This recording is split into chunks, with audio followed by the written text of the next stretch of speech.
Доброго ранку, хлопчики та дівчата! Я вас вітаю і запрошую сьогодні на заняття з грамоти, де ми будемо знайомитися з буковками та звуками.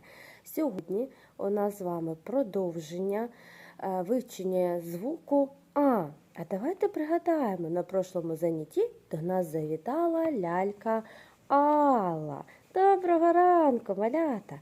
Пам'ятаєте, вона приходила і розказувала про те, що вона загубила свою ляльку, дуже засмутилася і плакала, а ми її з вами заспокоювали.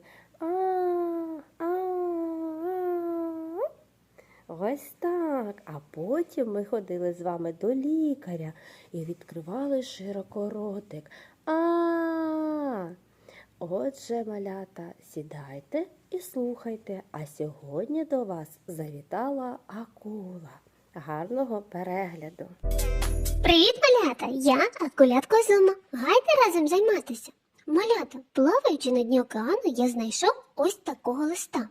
На ньому було написано: розгляньте малюнок, назвіть предмети, зображені на ньому, та визначте спільний звук, що зустрічається в назвах цих предметів.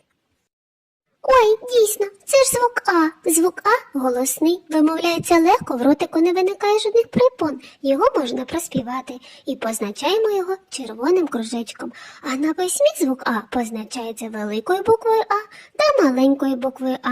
А зараз, малята, викладіть велику букву А за допомогою олівців, фломастерів або паперу чи паперової серветки. Я впевнений, у вас все вийде.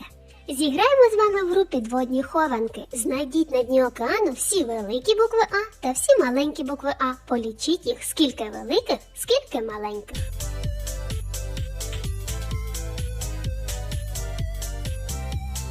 Наступна вправа звуколов. Проплескайте в долоньки скільки раз, стільки звуків А є в слові, наче ви лопаєте мильну бульбашку.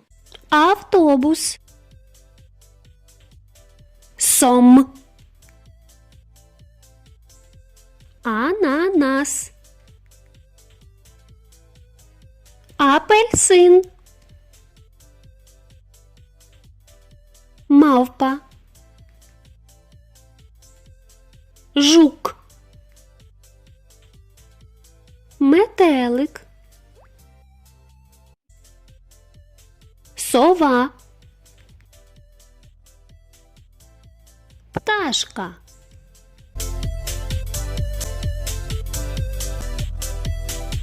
Малята, перейшовши за цими посиланнями, ви зіграєте в дуже цікаві ігри, а наше заняття добігає кінця.